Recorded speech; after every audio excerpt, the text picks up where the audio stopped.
میں بھیجا گیا تو آپ کی ذمہ داری کیا مقرر کی گئی؟ اللہ تعالیٰ نے اپنے نبیوں اور رسولوں کا جو بھی سلسلہ دنیا میں جاری کیا اس کو آپ قرآن مجید کی روشنی میں پڑھیں، اس طرح تورات اور جو پچھلے انبیاء کے صحیفے ہیں بائبل میں موجود ہیں ان کی روشنی میں پڑھیں تو اس سے معلوم ہوتا ہے کہ ایک ذمہ داری تو تمام انبیاء اور رسولوں کی مشترک تھی، کامن تھی، اور وہ ہر نبی نے ادا کی کہ لوگوں کو خدا کی بندگی کی دعوت دیں۔ لوگ اگر شرک میں مبتلا ہو گئے ہیں تو اس کی غلطی ان پر واضح کریں، اور لوگوں کے اندر اس احساس کو تازہ کریں، اس بات کی یاد دہانی کرائیں کہ وہ اس دنیا میں عارضی طور پر آئے ہیں، کچھ وقت کے لیے آئے ہیں، انہیں اللہ کے سامنے پیش ہو کر اپنے کیے ہوئے کا حساب دیں۔ تو انسان کی زندگی کا جو اصل مقصد ہے اور اس کا اپنے مالک کے ساتھ جو رشتہ ہے وہ لوگوں کو بتانا اور صحیح طرز زندگی کی طرف انہیں متوجہ کرنا، یہ کام تو دنیا کے ہر نبی اور ہر پیغمبر نے کیا۔ لیکن اس کے ساتھ کچھ کام اور کچھ ذمہ داریاں ایسی تھیں جو سارے انبیاء کے لیے ایک جیسی نہیں تھی۔ ان ذمہ داریوں کا تعلق ان خاص حالات سے تھا جن میں اس نبی کو بھیجا گیا، اور چونکہ سارے انبیاء کو ایک ہی جیسے حالات میں نہیں بھیجا گیا، ایک ہی جیسے معاشروں میں نہیں بھیجا گیا، ہر نبی کو ایک ہی طرح کے مواقع میسر نہیں تھے، ہر نبی کو اس کو کام کی کامیابی کے امکانات بھی ایک ہی جیسے نہیں تھے، یہ بالکل مختلف رہے ہیں۔ تو یہ جو ذمہ داریوں کی دوسری کیٹیگری ہے، اس کا تعلق اور اس میں کس نبی کو کیا ذمہ داری سونپی گئی اس کو سمجھنے کے لیے اس ماحول کو، ان حالات کو جاننا بہت ضروری ہے جس میں وہ ذمہ داری پر عائد کی گئی۔ ہم جانتے ہیں کہ دنیا جن انبیاء کا قرآن میں بائبل میں ذکر ہے ان میں سے بہت سے ایسے تھے جن کے اوپر سوائے اس ذمہ داری کی کوئی ذمہ داری تھی ہی نہیں کہ بس وہ لوگوں کو آخرت کی یاد دلائیں، ایک اللہ کی بندگی کی دعوت دیں، اور لوگوں میں جو بگاڑ آ گیا ہے اخلاقی اور کردار کا اس کی اصلاح کی دعوت دیں۔ اس کے علاوہ ان پر کوئی ذمہ داری نہیں تھی۔ کچھ نبی ایسے تھے کہ ان پر اس کے ساتھ ساتھ اپنی قوم کو سیاسی بنیادوں پر منظم کرنے اور ان کو آرگنائز کرنے کی ذمہ داری بھی ڈالی گئی، ان کو حکومت اور اقتدار بھی دیا گیا، ان پر معاشرے کی جو یہ اس طرح کی تنظیم ہے دنیاوی وہ بھی ڈالی گئی، جیسے حضرت موسیٰ علیہ السلام، حضرت داؤد، حضرت سلیمان۔ تو قرآن مجید میں جو قتال کے اور جہاد کے احکام دیے گئے ہیں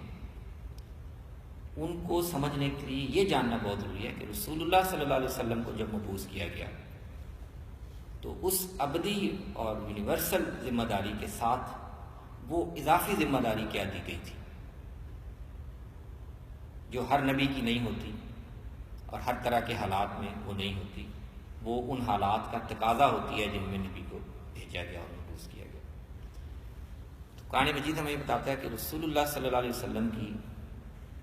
جو یہ ذمہ داری تھی وہ یہ تھی کہ وہ نہ صرف لوگوں تک اللہ کا دین پہنچائیں گے، ان کو توحید کی دعوت دیں گے، بلکہ اس دین کو اللہ کی مدد سے اس خطے میں، جس خطے کو حضرت ابراہیم علیہ السلام نے توحید کا مرکز بنایا تھا، وہاں پر اللہ کی عبادت کا ایک گھر قائم کیا تھا، اس خطے میں توحید کو اور توحید کے دین کو غالب کر دیں۔ بیت اللہ جو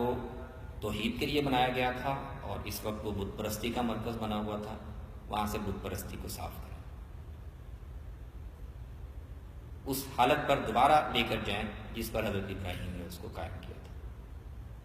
اور انہوں نے اسی لیے قائم کیا تھا، اللہ سے دعا کی تھی وَجْنُبْنِي وَبَنِيَّ أَن نَعْبُدَ الْأَصْنَامَ، کہ اللہ ہم یہ گھر تیری عبادت کے لیے بنا رہے ہیں،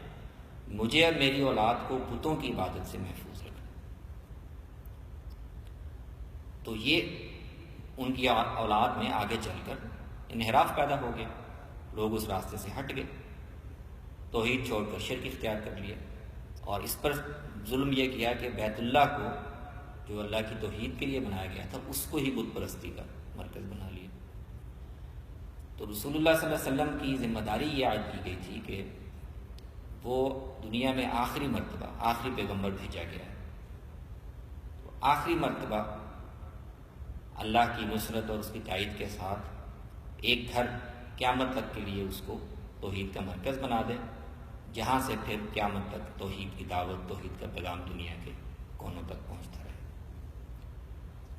اب یہ جو ذمہ داری تھی اس کے دو ہی راستے سے کہ یہ ذمہ داری پوری ہو اور یہ مقصد حاصل ہو، بیت اللہ شرک کے بجائے توحید کا مرکز بن جائے۔ ایک طریقہ یہ تھا کہ رسول اللہ لوگوں کو، جو لوگ اس وقت کعبے پر، قریش کے لوگ وہاں پر قابض تھے، متولی تھے، ان کو دین کی دعوت دیں اور وہ دین کی دعوت قبول کر کے حلقہ اسلام میں داخل ہو جائیں اور خود ہی بت پرستی سے طائب ہو جائیں۔ نبی صلی اللہ علیہ وسلم نے مکے میں رہ کر طویل عرصے تک اس کی جدوجہد کی، محنت کی، لیکن یہ واضح ہو گیا کہ دعوت کے طریقے سے یہ لوگ شرک کو چھوڑنے والے نہیں ہیں۔ چنانچہ اللہ تبارک و تعالیٰ کے حکم پر رسول اللہ کو مامور کیا گیا کہ وہ یہاں سے منتقل ہوں ایک دوسری جگہ پر، اپنے آپ کو اور اہل جماعت کی، اہل ایمان کی جو جماعت ہے اس کو منظم کریں۔ اور اب اللہ یہ چاہتا ہے کہ طاقت اور جنگ کے ذریعے سے ان اپنے دین کے دشمنوں کو اقتدار اور یہاں پر جو ان کو سیادت حاصل ہے اس سے محروم کرے اور اللہ کے دین کو غالب کرے۔ یہ ذمہ داری تھی جو رسول اللہ صلی اللہ علیہ وسلم پر عائد کی گئی، اور اس کے لیے بھی آپ کی زندگی کا نبوت ملنے کے بعد آدھا حصہ وہ پرامن دعوت پر صرف ہوا۔ ہر طرح کی نشانیاں دکھائی گئیں، ہر طرح کے معجزات بتائے گئے، ہر طرح کی آیات اتاری گئی۔ جب یہ واضح ہو گیا کہ یہ لوگ نہیں ماننے والے، تو اللہ تو جب ایک کام کا فیصلہ کر لیتا ہے تو اس کو اس سے کوئی نہیں روک سکتا۔ اللہ تعالیٰ نے پھر حکم دیا کہ آپ الگ جگہ پر جا کر منظم ہوں، اور اب ان کے خلاف جہاد ہوگا، ان کے خلاف قتال ہوگا، جب تک کہ یہ مقصد حاصل نہ ہو جائے، یہ کفر اور شرک سے طائب ہو جائیں، مسجد حرام شرک سے پاک کر کے توحید کا مرکز بنا دی جائے، اور اس سرزمین میں اللہ کا دین غالب ہو جائے۔ تو قرآن میں جہاد اور قتال کے جو بھی احکام ہیں، ہدایات ہیں، وہ بنیادی طور پر اس ذمہ داری کے تناظر میں بیان۔ یہی وہ چیز ہے جس کو اللہ تعالیٰ نے بیان کیا، وَقَاتِلُوهُمْ حَتَّى لَا تَكُونَ فِتْنَةٌ وَيَكُونَ الدِّينُ لِلَّهِ، ان کے ساتھ جنگ کرتے رہو، جبکہ چھیڑی انہوں نے خود ہے، یہاں تک کہ یہ جو انہوں نے فتنہ برپا کر رکھا ہے، شرک کا فتنہ بھی اور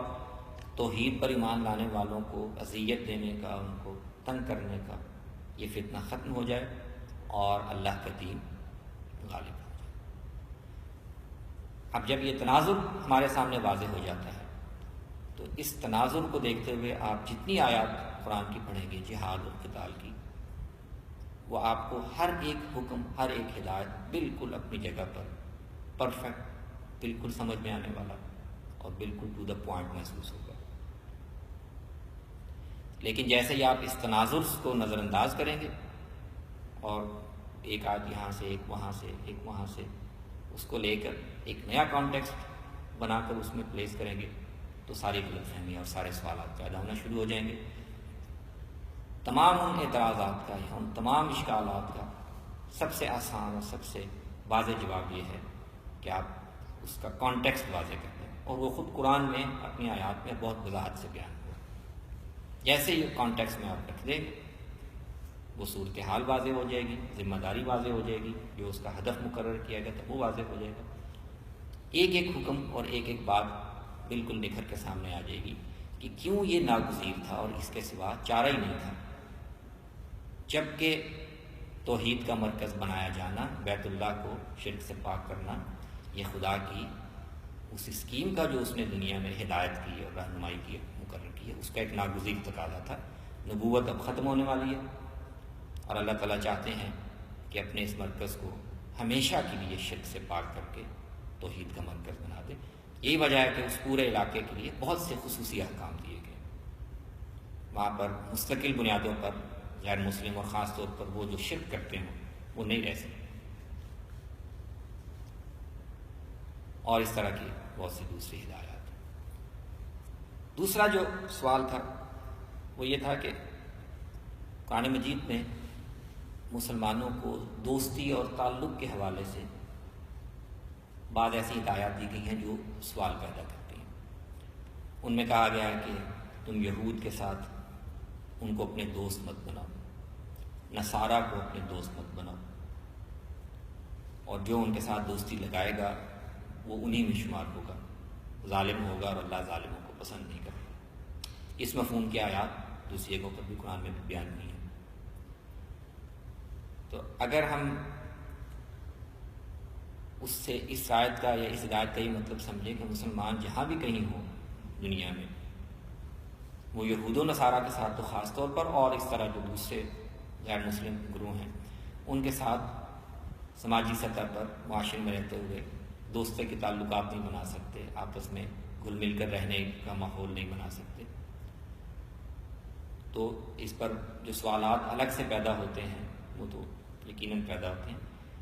یہ جو ابھی ہم نے حضرت یوسف کے واقعے سے جو سبق سیکھا اس سے ہمارے سامنے جو اصول سامنے آتے ہیں، جو ماحول سامنے آتا ہے، اس میں یہ ہدایت کہاں فٹ بیٹھتی ہے. حضرت یوسف علیہ السلام تو اس معاشرے کا، اس کلچر کا بالکل حصہ بن گئے. نہ صرف دوستی اور تعلق بلکہ ان کی مشکلات میں ان کی مدد کرنے والے بن گئے، ان کے رازوں میں شریک ہو گئے، ان کے سسٹم کا حصہ بن گئے، ان کے قانون پر عمل کرنے والے اور کروانے والے بن گئے. اس معاشرے کی فلاح اور بہبود کے لیے انہوں نے اپنی بہترین صلاحیتیں پیش کر دی. تو اگر دوستی کا تعلق نہیں ہو سکتا، خیر خواہی کا اور مخلصانہ تعلق کا تعلق یہ نہیں ہو سکتا، تو یہ سارا عمل کیسے ہوا؟ یہاں پر بھی اگر آپ وہی اصول جو ہم نے جہاد والے مسئلے میں عرض کیا، اسی اصول کو اگر آپ اس مفہوم کی آیات پر بھی اپلائی کر کے دیکھیں تو قرآن مجید سے بالکل واضح ہو جائے گا کہ رسول اللہ صلی اللہ علیہ وسلم کے جب آپ نے اللہ کے دین کی دعوت پیش کی تو جن لوگوں کے سامنے دعوت پیش کی گئی وہ انسانی کردار کے لحاظ سے، انسانی کردار کی بلندی پستی ساری چیزیں اس کا حصہ ہوتی ہیں، اس کے لحاظ سے 3-4 گروہوں میں تقسیم ہو گئے تھے. کچھ لوگ تو کھلم کھلا دشمن بن گئے، کچھ لوگوں نے بالکل مخلصانہ طور پر رسول اللہ کی دعوت کو قبول کر لیا، کچھ لوگوں نے منافقت کا اور بہن بہن کا رویہ اختیار کر لیا، اور کچھ لوگ ایسے تھے جو بظاہر مسلمانوں کے سامنے ان کے ہمدرد بنتے تھے لیکن پس پردہ ان کے خلاف سازشیں کرتے تھے اور ان کو ان کے دین سے برگشتہ کرنے کی ترکیبیں سوچتے تھے. اللہ تعالیٰ نے ایک وقت تک ان سب گروہوں کو مہلت دی اور یہ مسلمانوں سے کہا کہ جو کچھ کر رہا ہے نظر انداز کرو، اعراض کرو، اور اس وقت تم فی الحال بس اپنے دین کی دعوت ان کے سامنے پیش کرو. لیکن اس کے بعد ایک وقت آیا کہ جب اللہ تعالیٰ کو حتمی اور فیصلہ کن اقدامات کرنے تھے، کیونکہ دین کو غالب کرنا ہے. تو ایک وقت آیا جب اللہ تعالیٰ نے یہ تقاضا کیا مسلمانوں سے کہ اب بھائی یہ جو درمیان میں گو مگو والی کیفیت ہے، یہ گروہ اپنا فیصلہ واضح کرے، طے کرے کہ وہ اس صف میں ہے یا اس صف میں. اس لیے کہ جو گروہ سامنے ہیں ان کا مقصد اور ان کے اذان تو بالکل واضح ہے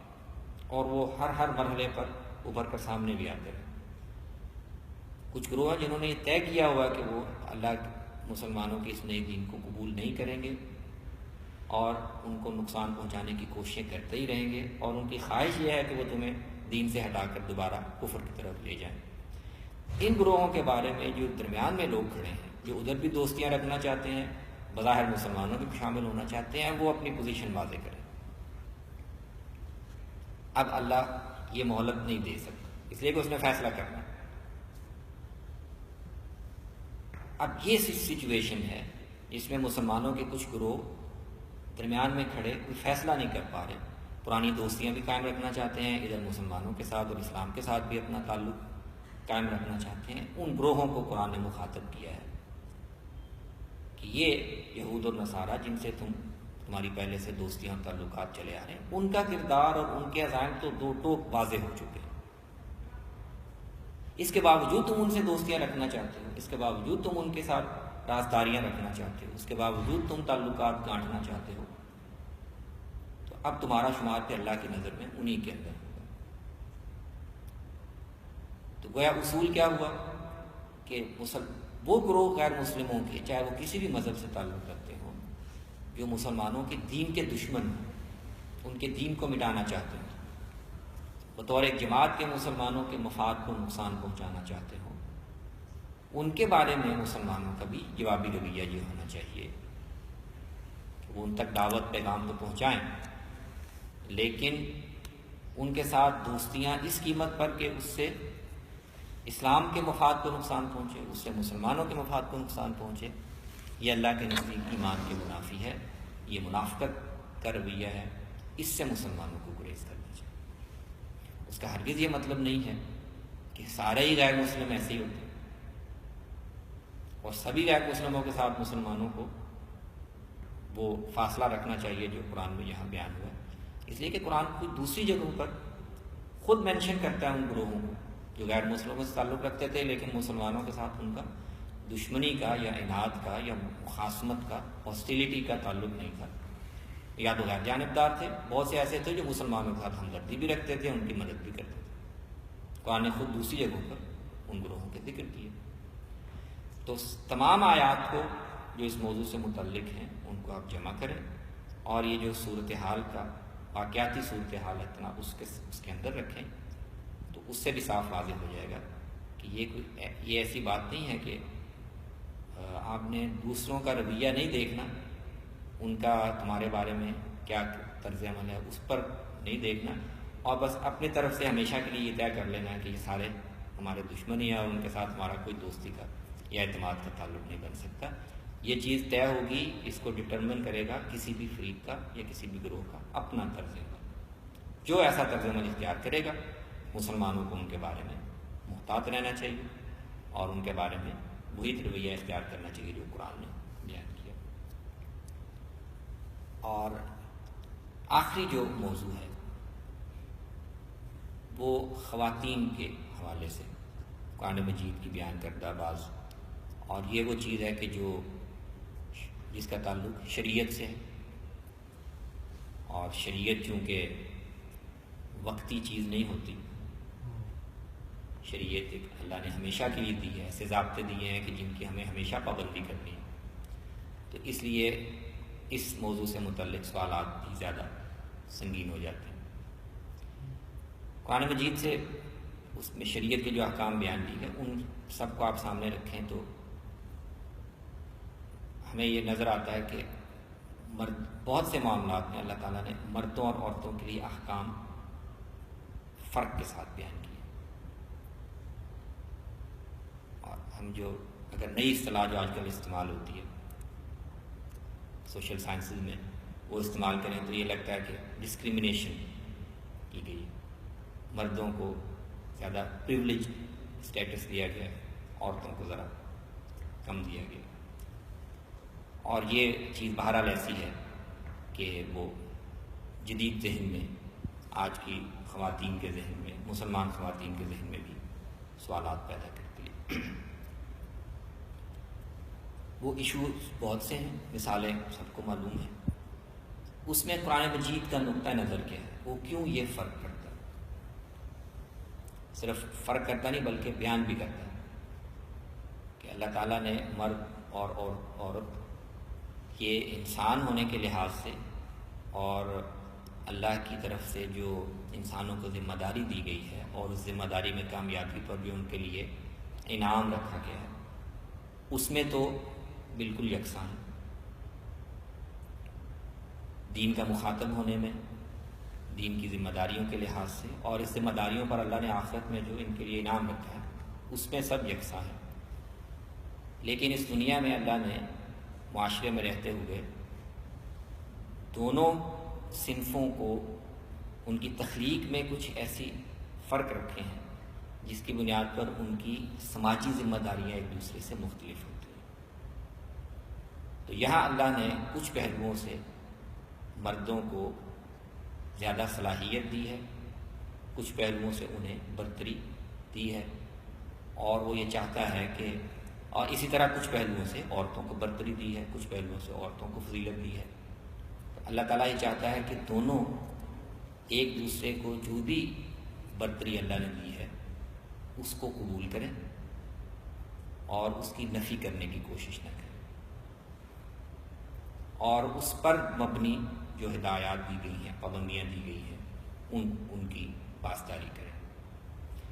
تو قرآن مجید کا جو معاشرت کے حوالے سے، انسانی معاشرت کے حوالے سے بنیادی فلسفہ ہے وہ یہ ہے کہ اللہ نے ان دونوں صنفوں کو ایک ہی جیسی صلاحیتیں دے کر اور ایک ہی جیسی ذمہ داریوں کے ساتھ نہیں پیدا کیا۔ مردوں کو قرآن مجید ایک جگہ بیان کرتا ہے کہ کچھ حوالوں سے اللہ نے مرد کو، مثال کے طور پر جسمانی طاقت ہے اس میں، اور خطرات کا مقابلہ کرنے کی صلاحیت ہے، جرأت اور حوصلہ ہے، اور اس طرح کی بعض دوسری چیزیں، اس میں بالکل واضح طور پر عورتوں کے مقابلے میں تفوق بھی ہے۔ ہمیشہ سے دنیا میں ہم دیکھتے ہیں بعض استثنائی مثالیں بھی مل جاتی ہیں، لیکن عمومی تاریخ کا یہی روش ہمیں لگتی ہے کہ تحفظ، حفاظت اور یہ جو ذمہ داری ہیں یہ مرد ادا کرتے ہیں۔ اس کے ساتھ ساتھ اللہ تعالیٰ نے ان پر ایک ذمہ داری بھی اضافی ڈالی ہے، اور وہ یہ ہے کہ جو کسب معاش ہے، کفالت، مالی ذمہ داری، قرآن کا جو فلسفہ ہے معاشرت کا، اس میں یہ ذمہ داری اللہ نے مرد پر ڈالی ہے۔ ان پر یہ ذمہ داری ہے ان کی کہ وہ مختلف رشتوں کے لحاظ سے جو بھی خواتین ان کے ساتھ متعلق ہوتی ہیں ان کی ضروریات زندگی کا بندوبست کرنا اپنی صلاحیت اور استعداد کے لحاظ سے یہ مردوں کی ذمہ داری ہے۔ وہ اگر بچے ہیں تو ان کی، بیوی ہے تو اس کی، ماں باپ بوڑھے ہو گئے ہیں تو ان کی، تو کسب معاش کی اور کفالت کی ذمہ داری اللہ نے اسی فرق کی بنیاد پر مرد پر ڈالی ہے۔ تو قرآن مجید ان دو وجہوں کا ذکر کرتا ہے، ایک تو خلقی طور پر اللہ نے کچھ چیزوں میں مرد کو زیادہ صلاحیت دی ہے، اور دوسرے اللہ نے اس پر معاشرتی ذمہ داری بھی زیادہ رکھی ہے۔ ان دو بنیادوں پر قرآن مجید یہ کہتا ہے کہ جب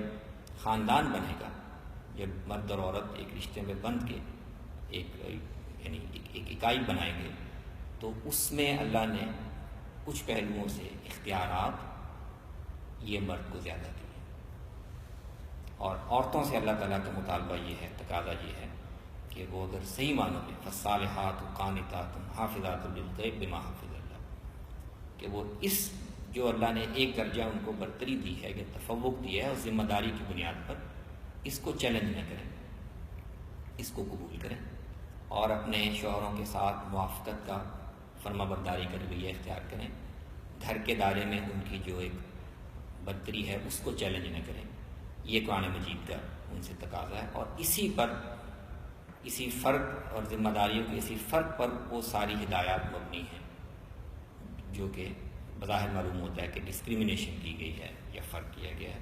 یہ اس معاملے میں قرآن مجید کا نقطہ نظر ہے۔ ظاہر ہے کہ اگر دنیا کا کوئی دوسرا مذہب یا کوئی اور تصور حیات اس بنیادی اصول کو نہیں مانتا، وہ کہتا ہے کہ صلاحیتوں کے لحاظ سے یا ذمہ داریوں کے لحاظ سے کوئی فرق نہیں، تو اس بنیاد پر اختیارات میں بھی کوئی فرق نہیں ہونا چاہیے۔ ٹھیک ہے، اگر آپ اصول کی نفی کر دیتے ہیں تو اس پر جو نتائج مرتب ہوتے ہیں ظاہر آپ ان کی بھی نفی کر سکتے ہیں، لیکن اسلام چونکہ بطور اصول کے یہ بات یہ بنیاد بیان کرتا ہے، تو اور یہ کہتا ہے کہ اسی اصول پر جہاں جہاں بھی فرق کیا گیا ہے وہ اصل میں اسی اصول پر مبنی ہے۔ یہ ایک بنیادی بات ہے، لیکن ظاہر ہے کہ اس بحث کے اور بھی بہت سے پہلو ہیں، وہ بہت تفصیل طلب ہیں، وہ ان سب کو یہاں گفتگو میں سمونا ممکن نہیں ہے۔ تو یہ جو گفتگو کا موضوع تھا، جو اس کا عنوان تھا، اس کے چند اہم پہلوؤں پر میرے طالب علمانہ غور و فکر میں جو نتائج ہیں میں نے آپ کے سامنے پیش کیے۔ اگر کوئی متعلق سوالات ہوں تو میں اس کی وضاحت کے لیے حاضر ہوں۔ اقول قولی ھذا واستغفر اللہ لی ولکم ولسائر المسلمین۔